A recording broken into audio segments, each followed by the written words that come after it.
एक दिन राजा परीक्षित के मन में ये विचार हुआ कि मेरे बाबा के पास बहुत सारा सोना है, चांदी है, हीरा है, मोती है, पांडव वंशी है, हमारे पास धन की कोई कमी नहीं। बोले हमारे राज्य में तो न चोरी होती है, न कोई लूटता है, न पशु की बलि होती है, न हत्या होती है। मेरा राजपाट बड़ा सुंदर है। अपने राज्य में घूमने के लिए निकले रथ पर बैठ करके। उनके मन में विचार हुआ कि आज मैं अपनी प्रजा से मिलने जा रहा हूँ, अपने राज्य में घूमने जा रहा हूँ और मैं राजा हूँ, तो हमारे सिर पर मुकुट होना चाहिए। मेरे बाबा के पास तो बहुत सारा सोना चांदी है ना, थोड़ा देखो तो क्या क्या है। खजाने में गए, खोल के देखा तो एक से एक हार, गले का, कान का, अंगूठी, मुकुट नाना प्रकार के। बोले ये वाला अच्छा है, नहीं नहीं ये वाला अच्छा है, बोले ये नहीं ये वाला अच्छा है। आंख नाचने लगा। दुकान में जाते हो ना, ज्वेलरी शॉप में, तो आंख नाचता है, इसको लो इसको लो इसको लो। तो राजा परीक्षित विचलित हो गए, बोले इसको पहनो इसको पहनो इसको पहनो, कौन सा अच्छा है। एक मुकुट पसंद आया, उठाया, बोले ये वाला अच्छा है। जैसे सिर पे रखा, बोले ये अच्छा लग रहा है, अब चलते हैं। रथ पर बैठ करके जब जाने लगे, थोड़ी दूर गए तो जाकर के देखा धर्म रूपी बैल और पृथ्वी रूपी गाय, ये दोनों आपस में बात कर रहे थे। जब दोनों बात कर रहे थे, ठीक उसी समय एक काले रंग की परछाई आई और उस परछाई के हाथों में तलवार था, तलवार। राजा परीक्षित ने देखा, बोले ये क्या।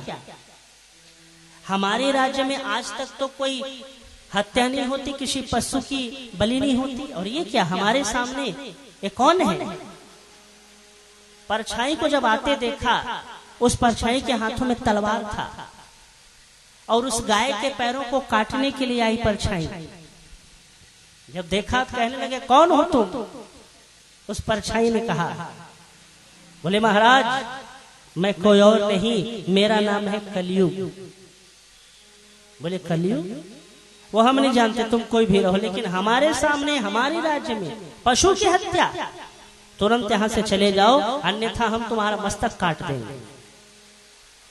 राजा परीक्षित कोई साधारण नहीं है, पांडव वंशी है, प्रतापी राजा है। उनको देख करके वो परछाई भागने लगी। राजा परीक्षित उतरे, बोले कौन हो तुम और हमारे सामने इतना दुस्साहस, जानते हो हम कौन है। हमारा नाम राजा परीक्षित है, पांडव वंशी है हम, हमारे सामने पशु की हत्या, इतनी हिम्मत। उस परछाई ने हाथ जोड़ के कहा, बोले प्रभु मैं कोई और नहीं, मैं कोई भूत नहीं हूं, कोई प्रेत नहीं हूं, मैं कलयुग हूं, कलयुग। महाराज अलग अलग समय आया, सतयुग, द्वापर, त्रेता, जैसे जैसे युग आए ना, ठीक उसी प्रकार ये मेरा युग है। मेरा नाम है कलयुग और मुझे अच्छा नहीं लगता कि मेरे सामने कोई धर्म कर्म करे, ये मुझे अच्छा नहीं लगता। राजा परीक्षित कहने लगे तुम हमारे राज्य को छोड़कर अभी उसी समय चले जाओ, हमारे राज्य के बाहर में जाके रहना, यहाँ पे नहीं रहना। और हमारे राज्य में पशु की हत्या। दोनों हाथ जोड़ करके क्षमा मांगने लगा। बोले महाराज मुझे भी स्थान दीजिए, आप तो दयावान हैं, करुणा के निधान है, ममता के सागर है, पांडव वंशी है आप। हम जानते हैं कि आपके जो पूर्वज है ना पांडव, वो बड़े ही दयालु हैं। बोले प्रभु सब पर आप दया करते हैं, मुझ पर भी दया करिए, मुझको भी स्थान दे दीजिए, मैं भी रहना चाहता हूँ। कहा ठीक है जाओ, अगर रहना चाहते हो तो हम तुम्हें स्थान देते हैं। जहां पर जुआ होगा, जहां सट्टा होगा, जहां मदिरा पान होगा, मदिरा यानी शराब, जहां पर मदिरा बनाई जाएगी, जहां मदिरा पी जाएगी, वहां पर तुम रहना। जहां पशु की बलि होगी ना, वहां पर तुम रहना। जहां लोग झगड़ा करेंगे, लड़ाई होगा, मारपीट होगी, गाली गलौज होगा, जहां लोग अपशब्द बोलेंगे, जहां लोग ऊंचे स्वर से बात करेंगे, जहां पर गंदगी होगी वहां पर तुम रहना। जहां देह का व्यापार होगा वहां पर तुम रहना। कलयुग ने हाथ जोड़ के कहा, बोले प्रभु ये जितने भी स्थान आप दे रहे हैं ना सब गंदे हैं, कोई अच्छा से स्थान दे दो ना। तो राजा परीक्षित के मुंह से निकल गया, बोले जाओ सोने में तुम्हारा वास होगा।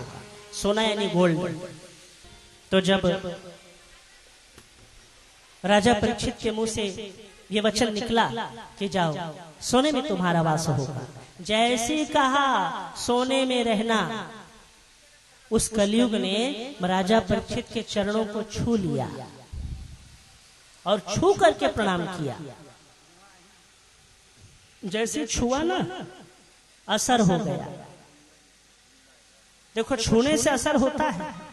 हाँ, आपने देखा होगा कि बहुत सारे ऐसे संत महात्मा हैं जो पैरों को नहीं छुआते।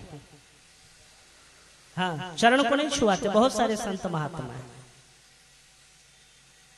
और आपने ये भी देखा होगा कि जब कथा पूरी हो जाती है तो कथा के बाद महाराज के पैर को धोते हैं, कांच की थाली में चरण को धोते हैं। क्यों? इसलिए धोते हैं कि महाराज ने जो कथा सुनाई, जो पुण्य उनको प्राप्त हुआ, उसका कुछ अंश हमको भी मिल जाए, इसलिए पैरों को धोते हैं। तो छूने से असर होता है, इसलिए महाराज के पैर को धोते हैं कि थोड़ा सा हमको भी मिल जाए। तो जब कलयुग ने राजा परीक्षित के चरणों को छुआ, छूते ही असर हो गया, मस्तिष्क में जाकर बैठ गया। जो मुकुट पहना था ना, उस मुकुट में जाके बैठ गया। राजा परीक्षित की मति खराब। इतने अच्छे राजा, ब्राह्मणों का, साधुओं का, संतों का सम्मान करते थे, ऐसा राजा कलयुग के कारण मति खराब हो गई। जो मुंह में आता वही निकलता। रथ पर बैठ गए और घंघोर जंगल में चले गए। जंगल में जाकर के देखा, एक महात्मा थे जिनका नाम था समीक ऋषि। एक वृक्ष के नीचे बैठे थे और एकदम ध्यान में थे, गहरे ध्यान में। इतने गहरे ध्यान में थे कि उनको कुछ अता पता नहीं था कि क्या हो रहा है क्या नहीं हो रहा है, कौन आ रहा है कौन जा रहा है, कुछ अता पता नहीं। इतने ध्यान में थे। राजा परीक्षित पहुंचे और कलयुग के कारण मति खराब थी। कहने लगे, ओ महात्मा उठो, ये वही राजा है जो संतों को देख करके, ब्राह्मणों को देख करके, साधुओं को देख करके दंडवत प्रणाम करते थे। ये वो साधु है, ये वो महात्मा है जिसकी मति आज खराब हो गई। कहने लगे, ओ साधु उठो, क्या नहीं दिखता? इतने बड़े राजा तुम्हारे आश्रम में आए और तुम बैठे हो हमारे सामने, उठो। शमीक ऋषि गहरे ध्यान में थे, उनको कुछ सुनाई नहीं दिया, वो बैठे थे चुपचाप।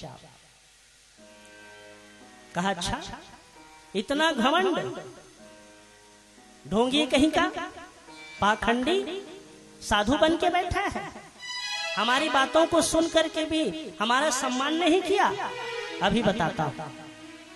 यहां वहां देखा, एक मरा हुआ सांप मिला, उस सर्प को उठाया और गले में ले जाके डाल दिया। गले में मरा हुआ सर्प डाल दिया समीक ऋषि के, लेकिन फिर भी महात्मा नहीं उठे, क्योंकि वो तो इतने गहरे ध्यान में चले गए थे कि देश दुनिया को कोई खबर ही नहीं थी। वो बस बैठे हैं तो बैठे हैं, क्या हो रहा है कुछ अता पता नहीं। गले में मरा हुआ सांप डाल दिया। जैसे गले में सर्प डाला, शमीक ऋषि उठे नहीं और वहां से चुपचाप चले गए। जैसे महल में पहुंचे, उस मुकुट को उतारा तो उनको याद आ गया कि उन्होंने क्या किया है। आंखों से आंसू गिरने लगे। बोले, अरे अरे अरे, एक महात्मा का मैंने अपमान किया। पांडव वंशी होकर के मेरे पूर्वजों ने आज तक किसी संत का अपमान नहीं किया, और ये क्या? मेरे हाथों से इतना बड़ा अपमान, ऋषि के गले में मरा हुआ सर्प डाल दिया। जब मुकुट को उतारा ना तो कलयुग का प्रभाव खत्म हो गया। अपनी किए पर पछताने लगे, बोले ये क्या, इतना बड़ा अपराध है। दूसरी तरफ शमीक ऋषि के गले में जब मरा हुआ सर्प डाल रहे थे तो वहां पर कुछ शिष्य लोग बैठ करके देख रहे थे, और शमीक ऋषि के जो पुत्र हैं जिनका नाम है श्रृंगी ऋषि, वहां पर आए। उन्होंने देखा, बोले ये क्या, हमारे पिता के गले में मरा हुआ सांप, कौन है वो दुष्ट, इतना बड़ा दुस्साहस। जब ध्यान लगा के देखा तो पता चला कि वो कोई और नहीं, स्वयं राजा परीक्षित है। हाथों में जल लिया, कहने लगे जाओ, हम तुम्हें श्राप देते हैं कि जिस प्रकार तुमने मरा हुआ सर्प हमारे पिता के गले में डाल दिया, आज से ठीक 7वें दिन तुम्हें तक्षक नाग डसेगा और तुम्हारी मृत्यु हो जाएगी। इतना कह के उस जल को जमीन पर गिरा दिया,